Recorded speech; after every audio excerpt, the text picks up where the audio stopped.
Petit Jornal. Inteligência e irreverência em doses diárias.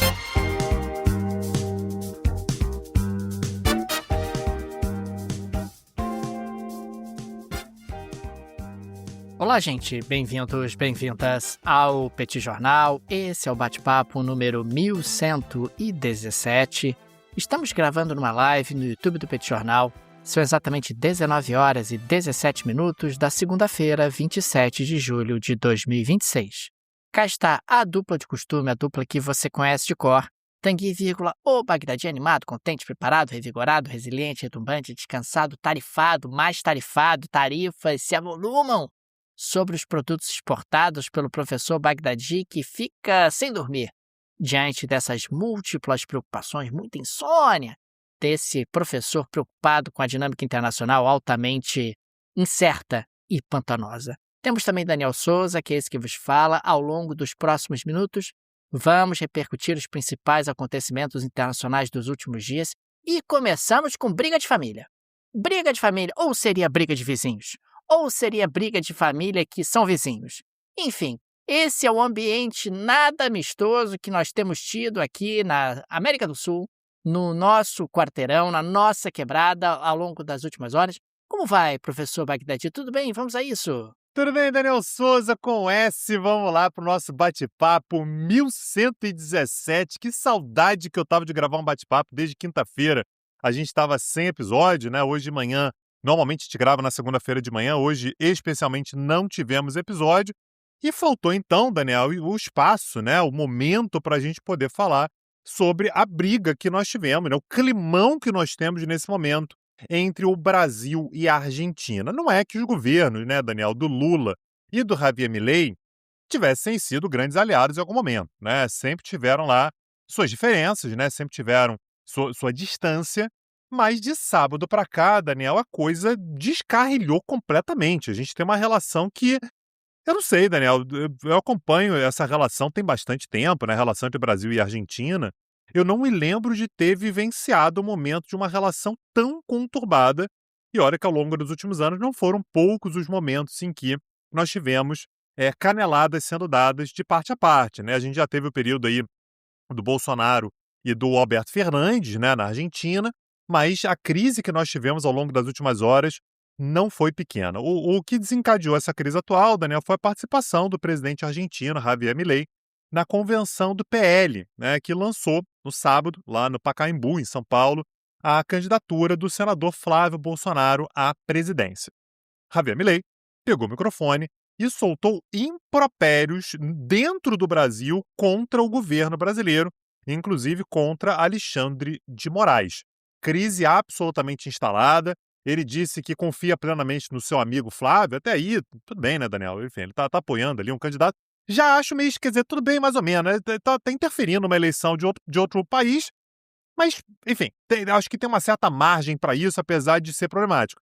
Mas a partir daí, Daniel, a coisa foi ladeira abaixo, e ele disse que programas de transferência de renda são uma manobra eleitoreira, falou que o socialismo do século XXI é uma tragédia, né? Falando o tempo todo sobre o governo brasileiro, e chamou Alexandre de Moraes de lixo careca, né? A gente está falando, Daniel, sobre um ministro da Suprema Corte Brasileira, né? Ele está falando isso em solo brasileiro. Não é usual. E aí, Daniel, eu quero tirar daqui qualquer tipo de análise sobre se você gosta ou não gosta do Milei, se você gosta ou não gosta do Lula, né? Um discurso como esse não é aceitável, não é algo corriqueiro, não é algo que simplesmente acontece. Tanto é que a gente não vê isso acontecendo de forma normal, né, de forma comum. Então, o discurso agressivo como esse, feito por um presidente contra outro, até pode acontecer, meio fora do tom e tudo, mas isso ser feito em solo nacional, num contexto de eleição no Brasil, é algo que pegou muito mal. E há meio que um consenso, né, não apenas no Brasil, mas também na Argentina, de que essa é uma das crises mais importantes que nós tivemos ao longo das últimas décadas, né? O Milei, ele inclusive dobrou a aposta, né? O governo brasileiro demandou desculpas, né? Demandou algum tipo de recuo por parte do presidente argentino. O presidente argentino dobrou a aposta e disse que marqueteiros do Lula foram enviados para a Argentina para ajudar na candidatura do governista Sérgio Massa, né, que foi candidato presidencial há pouco tempo. Aliás, foi exatamente o Milei que o derrotou, né, nas últimas eleições. E a gente passou a ter, Daniel, uma crise que foi para os meios diplomáticos de maneira um pouco mais institucionalizada. O governo brasileiro convocou o embaixador argentino em Brasília para prestar explicações e chamou, inclusive, o embaixador brasileiro em Buenos Aires para explicar o que ele está vendo, né? No momento em que ele está lá em Buenos Aires, o que ele está vendo. Esse é o código diplomático, Daniel, para uma repulsa àquilo que foi feito pelo representante de um outro país. Eu queria te ouvir sobre isso, Daniel, mas é de fato a maior crise diplomática que nós temos na relação entre Brasil e Argentina em muito tempo. Eu realmente não lembro da última vez que nós tivemos uma crise tão aguçada assim. Pois é, Tanguy, eu também passei o dia tentando encontrar algum paralelo na história entre os dois países e eu não encontrei. Essa fala do presidente Javier Milei é absolutamente inadmissível. Você não pode realmente vir a um país vizinho e irmão da Argentina e ter um discurso como esse. É verdade que queteiros que trabalharam com o presidente Lula acabaram trabalhando ali na campanha do Sérgio Massa, mas isso não justifica. Você não pode fazer algo dessa escala, algo dessa grandeza em termos de ofensa. Ele ofende ali instituições brasileiras, ele ofende pessoas de poder no Brasil, e você gosta ou não gosta do Milei, gosta ou não gosta do Lula, gosta ou não gosta do Alexandre de Moraes, não interessa, não é papel do presidente da Argentina fazer algo como isso. Já seria grave se você fizesse em relação a um país distante, mas não foi em relação ao país distante, foi em relação ao país mais importante para a Argentina no planeta Terra, que é o Brasil. E vice-versa, a Argentina é o país mais importante para o Brasil no planeta Terra, são dois países irmãos, são dois países que têm uma longa história de cooperação até na área nuclear, quer dizer, você tem ali elementos de defesa, você tem elementos econômicos, você tem uma história até durante a ditadura militar, quando você teve ali um caça britânico que teve uma avaria e acabou pousando no Galeão, ele quis ser reabastecido e quis avançar em direção à Guerra das Malvinas para atacar os argentinos. O governo brasileiro daquela altura disse negativo. Do Brasil ninguém decola para atacar a Argentina, ao contrário do que fez o Chile, inclusive no mesmo momento, mesmo que naquela altura as relações entre Brasil e Argentina não fossem as melhores ou estivessem no seu melhor momento. É absolutamente irracional do ponto de vista argentino fazer isso. Me parece que a gente pode levantar algumas hipóteses. O Milei quer, de repente, puxar o saco do Donald Trump, mostrar que ele é alguém que está lutando para construir uma agenda pró-Estados Unidos na região, que está trabalhando para virar governos a favor dos Estados Unidos. A gente está falando de um Milei que está com problemas de popularidade interna, então a radicalização também pode ser ali uma estratégia para, de alguma forma, aglutinar as suas bases e trazer de volta apoiadores que se distanciaram. Pode ser ali também uma forma de tentar favorecer o Flávio Bolsonaro, o que seria para o Milei algo vantajoso do ponto de vista regional, do ponto de vista de uma série de elementos da agenda que ele quer construir. Porque fora isso, é difícil de compreender. É absolutamente irracional porque a Argentina, ela tem no Brasil seu principal parceiro comercial ininterruptamente desde 1991. Quer dizer, as exportações brasileiras para a Argentina, as exportações argentinas para o Brasil são importantíssimas. É uma relação muito profunda. A gente está falando, inclusive, de argentinos que têm no Brasil exportações não só de produtos agrícolas, mas também produtos industriais e, consequentemente, ter esse tipo de relacionamento abalado é algo que não vai ao encontro do interesse dos argentinos em nenhum momento, inclusive nesse momento em particular. Agora, você está cogitando, Daniel, especulando sobre qual seria exatamente a motivação para além de todos esses elementos que você trouxe, né, que são todas explicações possíveis. A gente tem um Milei, Daniel, que desde o sábado, né, quando ele esteve no Brasil, até o início de agosto, ele está tentando se consolidar como a principal liderança conservadora aqui na América do Sul. É um momento no qual a pauta conservadora está avançando. A gente teve uma mudança de governo no Chile recentemente, com o ultraconservador assumindo o governo. Keiko Fujimori acabou de ser eleita no Peru. A gente tem Daniel Noboa, que foi eleito recentemente no Equador. Ele tinha cumprido metade de um mandato, né, do presidente anterior e conseguiu finalmente a reeleição. Além da Colômbia, né, com Abelardo de la Espriella, que vai tomar posse em breve. Então, só para a gente ter a agenda do Milei, ele teve no Brasil, então participou desse evento lá do PL em São Paulo. Amanhã ele vai estar presente no Peru para a posse da Keiko Fujimori. Keiko Fujimori já toma posse amanhã. Depois ele vai para o próprio Equador, onde vai encontrar com o presidente Daniel Noboa, que tem uma linha bastante parecida com a dele, uma linha política bastante parecida com a dele. E o tour dele termina no dia 7 de agosto, quando ele estará na Colômbia para a posse do Abelardo de la Espriella. Então, me parece que o objetivo dele, Daniel, é se posicionar como grande líder dessa onda conservadora na América do Sul para poder se cacifar, para poder dialogar com o Trump. Ô, Trump, é o seguinte, você quer falar com a América Latina? Fala comigo. Sou eu que lidero esse movimento conservador. Quando você pensa nesse movimento conservador, quem tem coragem, quem vai lá, bate no peito, fala grosso, quem fala o que tem que ser dito, sou eu. Claro que tem um outro representante, né, possível nisso tudo, que é o Bukele, né, o presidente de El Salvador.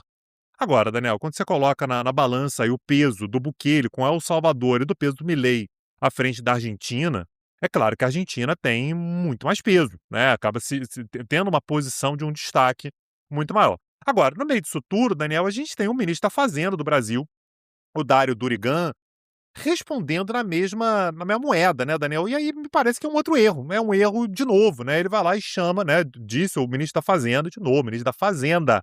Eu não estou falando de um sub, eu não estou falando de um assessor, eu estou falando do ministro da Fazenda do Brasil, dizendo o palhaço do presidente da Argentina veio ao Brasil ontem e falou do Brasil quando o risco do país na Argentina é muito mais alto. E seguiu a partir daí, dizendo que a economia argentina está numa situação muito pior e tudo.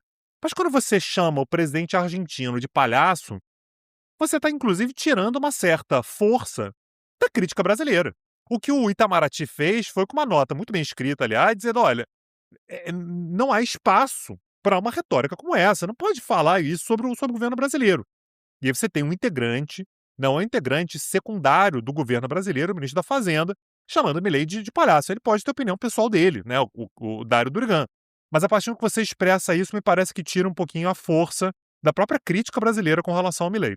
Tira muito, afinal a gente está falando de uma linguagem que é uma linguagem meio de boteco. Falar porque é o palhaço do presidente da Argentina. Você pode falar isso para os seus amigos, você pode falar numa reunião fechada, mas o ministro da Fazenda do Brasil não pode se direcionar a um mandatário argentino, independentemente do comportamento dele, com esse tipo de nomenclatura. E trazendo mais alguns dados, Tanguy, no primeiro semestre de 2026, as exportações argentinas totalizaram 49,45 bilhões de dólares. Dessas exportações, 6,255 bilhões foram para o Brasil.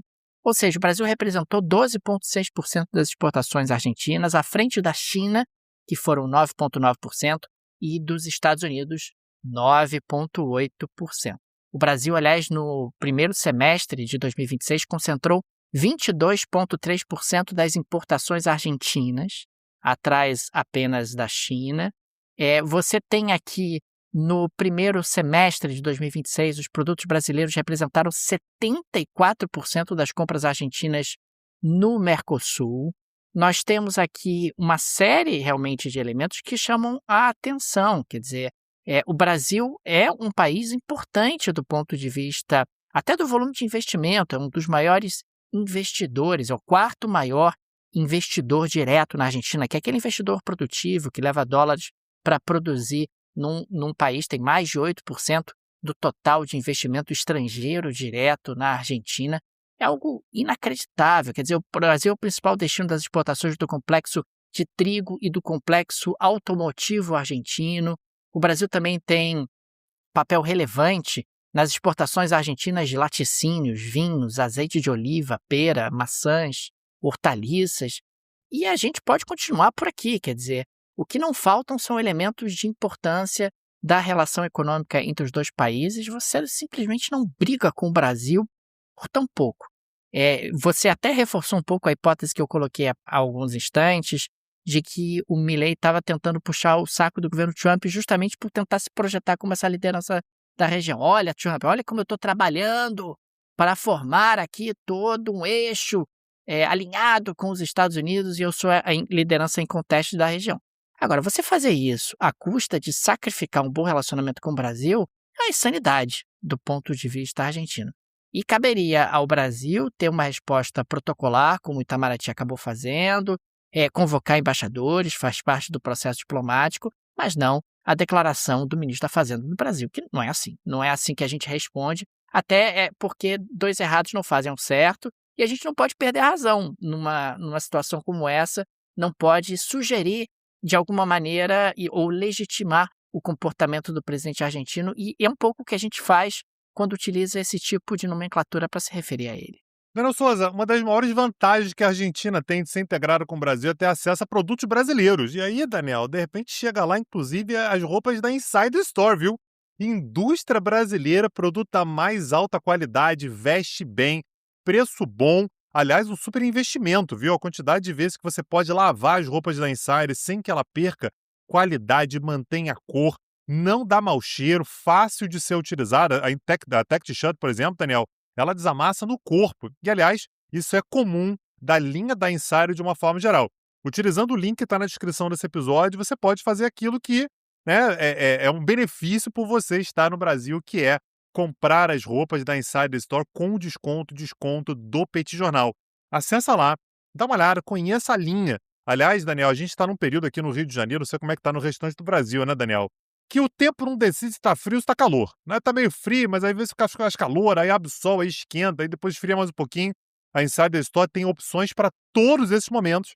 Acessa lá, o link está na descrição desse episódio. Daniel Souza, aproveitando que a gente está falando sobre a América Latina, eu queria trazer a Colômbia para a nossa conversa. Né? A Colômbia que já está se projetando, né, com o novo presidente eleito, né, o Abelardo de la Espriella, como um aliado de Javier Milei, já começa a se posicionar na sua política externa, e o Abelardo de la Espriella, que ainda não tomou posse, como eu disse, ele vai tomar posse no dia 7 de agosto, anunciou que pretende romper relações diplomáticas com Cuba e Nicarágua. Tá? Então, faz parte também dessa leva conservadora, né? Então, Cuba e Nicarágua são vistos como problemas para esses países conservadores, então já anunciou que essas relações serão rompidas e também vai fechar, aí ele toma cuidado para dizer que isso não é romper relações, mas vai fechar 15 consulados e 14 embaixadas.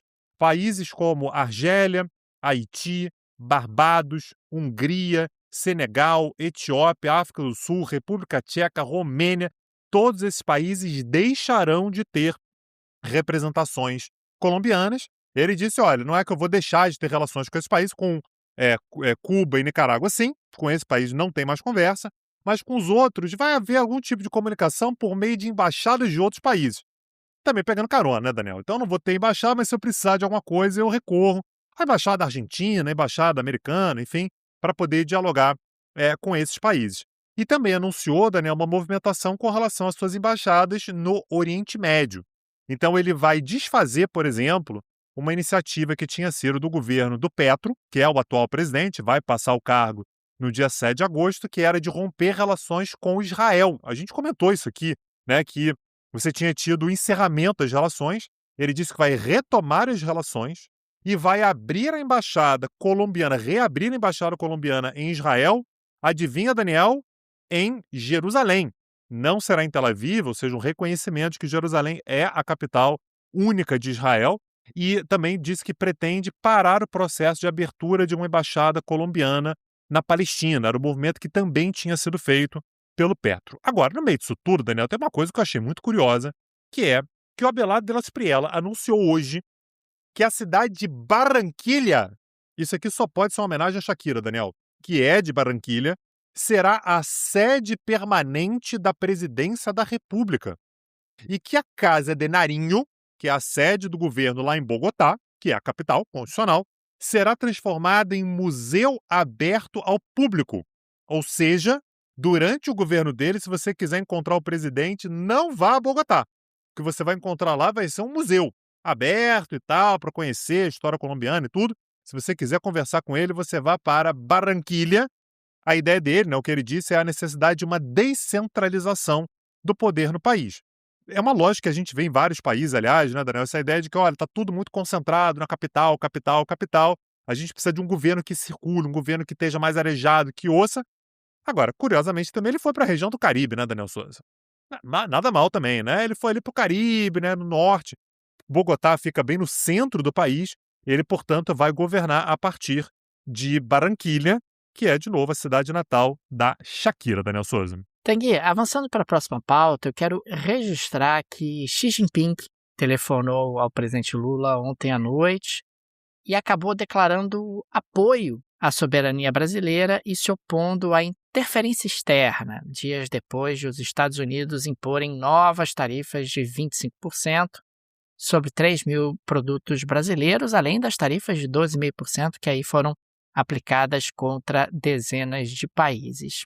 Eles, inclusive, falaram da importância de acelerar as negociações de um acordo comercial entre Mercosul e China e também acabaram dialogando ali sobre algumas áreas prioritárias em relação aos dois governos. É importante registrar que a China, nesse caso, está agindo com alguma habilidade, porque, afinal, se os Estados Unidos e o Brasil estão dando com um porrete em cima de vocês, não seja por isso. Estou aqui ao seu lado. A China é protecionista contra o Brasil? Pô, mas muito. Ô, China, como você é protecionista em relação a produtos brasileiros muitas vezes. Mas os chineses, colocando isso de lado, tentam ali se colocar como um país mais próximo ao Brasil e como quem diz, Brasil, você não está isolado, você não precisa continuar tendo esse tipo de relação tóxica com os Estados Unidos. Vem para cá, que eu, China, estarei pronta para te receber e para ter aqui um ótimo relacionamento, um relacionamento estreito com você. A gente sabe que um dos objetivos desse tarifaço do Trump em relação a múltiplos países é algo punitivo, uma estratégia punitiva. E no caso do Brasil em particular, é tentar retirar a influência chinesa do Brasil. Só que o efeito está sendo o contrário, o tiro está saindo pela culatra. É inacreditável que a administração Trump não perceba que esse tipo de expediente, esse tipo de instrumento, acaba surtindo o efeito inverso ao esperado. Ao invés de distanciar o Brasil da China e, eventualmente, aproximar o Brasil dos Estados Unidos, está distanciando o Brasil dos Estados Unidos e está aproximando o Brasil da China. Idealmente, o Brasil deveria ficar realmente numa posição de canais abertos com os diferentes países, ter ótimas relações com os americanos, com os chineses, com os japoneses, com os indianos, com os africanos, com os europeus. O Brasil é um país aberto, um país que tem essa vocação pacifista, que tem essa vocação ao diálogo e manter realmente alternativas de desenvolvimento, de comércio, de investimento, parcerias múltiplas em múltiplos setores, me parece o melhor caminho. De qualquer forma, é algo que é um dado da realidade, né? Aliás, a gente observa, inclusive, que até o Canadá passou a dialogar mais com a China, os europeus, com todas as dificuldades, estão dialogando mais com a China, inclusive tem ali metas para o mês de outubro para avançar nas discussões comerciais para tornar o comércio um pouco menos desigual. É algo muito impressionante como o governo americano do Donald Trump acaba tendo o efeito exatamente inverso.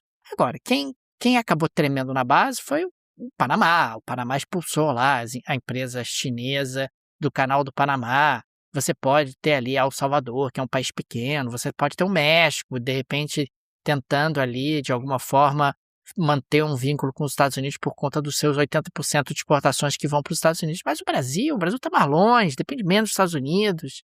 E, consequentemente, quando você tem essa postura bastante truculenta, o efeito pode muitas vezes ser o inverso do esperado. Não é só o caso do Brasil, outros países têm buscado ali alternativas aos Estados Unidos, até aliados históricos dos Estados Unidos estão buscando alternativas, porque afinal não confiamos ou não se confia mais nos Estados Unidos como se confiava até bem pouco tempo atrás. Daniel Souza, na Geleira Shakira de hoje, eu queria falar sobre a nossa exclusão. Fomos excluídos de um movimento importante que vem acontecendo por aí, mais uma vez, nessa relação entre Brasil e Argentina. Me conta, Daniel Souza.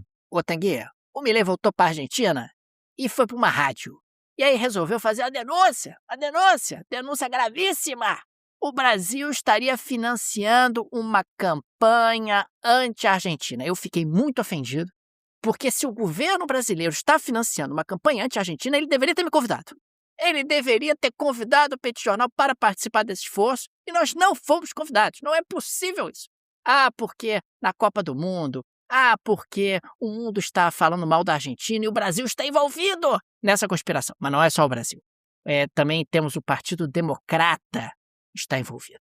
Temos aí vários envolvimentos que não podem ser em absoluto ignorados, porque a Argentina está passando por uma conspiração. Claro que a gente está brincando aqui, mas esse conspiracionismo, essa ideia de que existe um inimigo externo, é ótimo para um presidente que está tendo perda de popularidade. Afinal, gente, vamos nos unir porque o mundo está contra nós. Vem comigo que eu vou proteger vocês.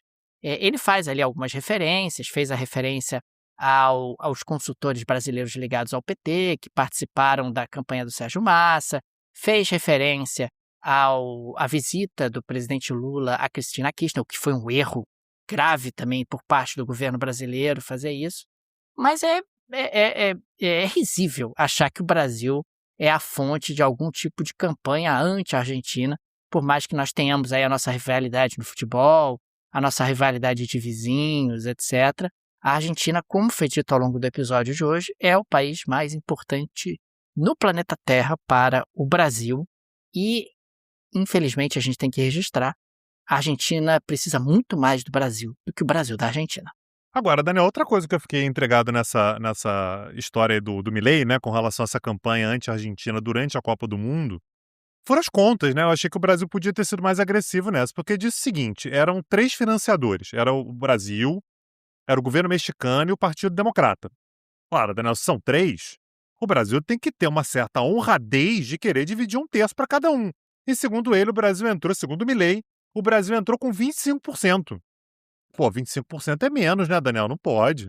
Aí é que eu tô te dizendo. Poderia ter me chamado para contribuir. Poderia ter chamado o Petit Jornal para contribuir para chegar aos 33,3333, que é 1/3, né, Tanguy? E a gente poderia ter contribuído. Pagava mais imposto, não tem problema. Se o motivo é justo, a gente poderia estar ingressando nesse esforço nacional. É isso. Dessa maneira a gente chega ao fim do nosso episódio. Aliás, se você quer saber mais, tá com saudade da Copa do Mundo? Você tá com saudade da Copa do Mundo? Tem curso do Petit Cursos sobre Copa do Mundo e política. A gente vai ter uma aula, aliás, amanhã, nessa terça-feira, sobre guerra e futebol. Como é que guerra e futebol se relacionam, né? As metáforas todas, né? Que é importante a gente levar em consideração. E como é que as guerras elas estão o tempo todo entremeadas em elementos futebolísticos. Você quer saber mais sobre a Argentina? Quer saber da relação da Argentina com o Brasil? Tá tudo lá, petcursos.com.br. Acessa lá, dá uma olhada no catálogo e vem com a gente. Fica aqui também o nosso agradecimento aos apoiadores e apoiadoras do Petit Jornal, vocês que ajudam a manter o nosso projeto de pé. Fica nosso carinho, nosso abraço, nosso muito obrigado a cada um de vocês. O Petit Mídia é pequena, não tem aí o suporte de um conglomerado, não tem o apoio de uma grande produtora e por isso a ajuda de nossos apoiadores é tão importante e registramos aqui o nosso agradecimento a cada um deles. Fica também o convite, se você gosta do nosso projeto, se ele faz diferença na sua rotina, considere nos apoiar. No descritivo desse episódio tem várias alternativas. Tem a chave Pix, que é uma forma prática e instantânea de apoiar o Petit Jornal. Dá para ativar o Pix recorrente, chave Pix no descritivo desse episódio. Tem o link do Apoia-se, o link do Patreon. E tenho certeza que uma dessas alternativas será confortável para você. É isso, Daniel Souza. Amanhã estamos de volta. Um abraço, até a próxima. Valeu! Tchau, tchau. Petit Jornal. Inteligência e irreverência em doses diárias.